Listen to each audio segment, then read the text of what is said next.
Hello, Bachu. Let us see the question. A combination of capacitor given is charged by cell of EMF E. It is given that VAB is 4 volt and answer this question. EMF E of the charging battery is. इस बार अपने से क्या पूछा है? इस battery का EMF पूछा है। और आपने देखा यहाँ ये वाला अपने को नेटवर्क दे रखा है। चलिए आप इसको सॉल्व करते हैं।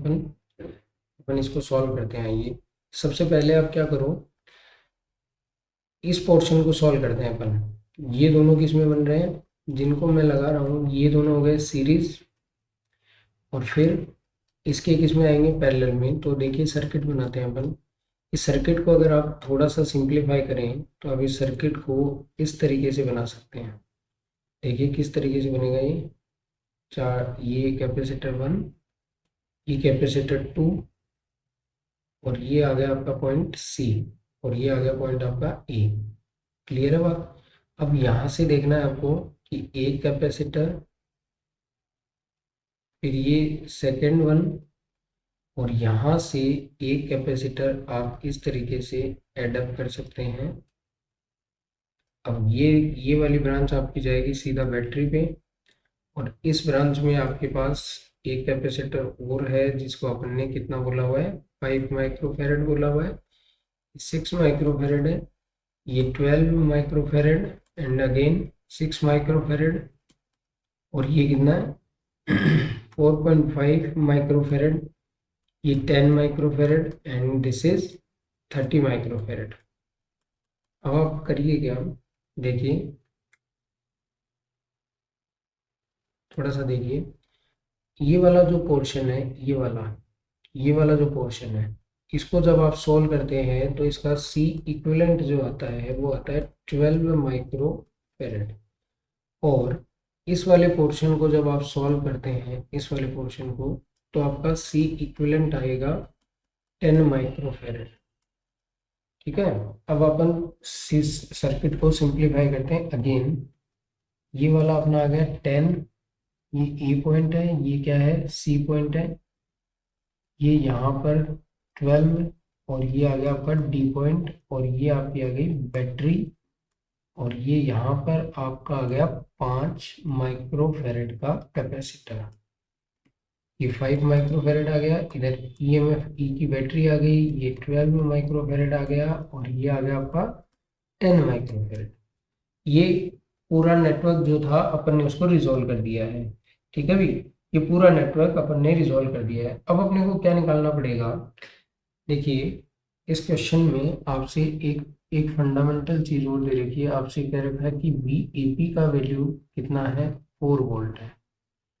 अगर VAP का वैल्यू 4 वोल्ट है तो QAP का वैल्यू भी तुम्हारे पास आ गया है। QAP कितना आएगा QAP कितना आ रहा है आपका, देखो ध्यान से। QAP कितना आ रहा है, QAP जो आप निकालोगे, या बेसिकली आप क्या निकाल सकते हो, अब ये दोनों किस में है, ये वाला और ये वाला दोनों सीरीज में है। ये तीनों सीरीज में, एक तरह से देखा जाए तो ये तीनों के तीनों कैपेसिटर क्या है, सीरीज में है। QAP निकालोगे तो आप 48 माइक्रो कूलम आएगा। फिर आप ऐसे ही इस सर्किट से क्या निकालोगे, VAC निकालोगे तो VAC का मान आता है आपका, VAC का मान आता है 12 वोल्ट। कितना आता है, 12 वोल्ट आता है। तो यहाँ से QAC जब आप निकालते हो, QAC कितना निकलेगा, 12 इंटू 10, इट इज 120 माइक्रोकूलम। और ये वाला इसके सीरीज में है, ये वाला इसके क्या है, सीरीज में है। तो आप क्या कह सकते हो, यहाँ से आप ये कह सकते हो कि 5 माइक्रोकूलम पे भी charge on 5 microcoulomb, sorry microfarad is 120 microcoulomb, 120 microcoulomb. Okay. अब अपन ये वाला पॉइंट क्या था अपने लिए, ई पॉइंट था। तो अपन क्या कर सकते हैं, VC माइनस VE कैलकुलेट कर लेते हैं। VC माइनस VE जब आप कैलकुलेट करोगे तो आपके पास क्या आएगा, चार्ज अपने पास दे रखा है कितना, 120, और कैपेसिटेंस अपने पास है ही, तो ये वाला आता है 24 वोल्ट के समथिंग आता है अपने पास। कितना आता है, 24 वोल्ट के समथिंग आता है। फिर अपन क्या करेंगे, किरचॉफ्स लॉ अप्लाई करेंगे। अपन क्या करेंगे, किरचॉफ्स लॉ अप्लाई करेंगे। किरचॉफ लॉ अप्लाई करोगे, किरचॉफ लॉ किसके बीच में अप्लाई करना है, ध्यान से देख लीजिए। चलिए यहीं से करते हैं Kirchhoff law. E minus V D A minus V C D, V A D, A D, V A D, C D, A D, C D कर लो, C D, C D minus V V E C.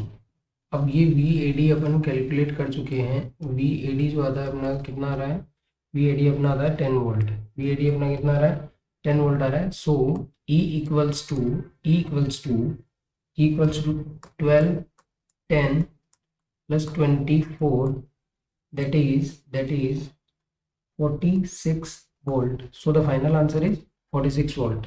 So the final answer is 46 volt. Thank you, best of luck.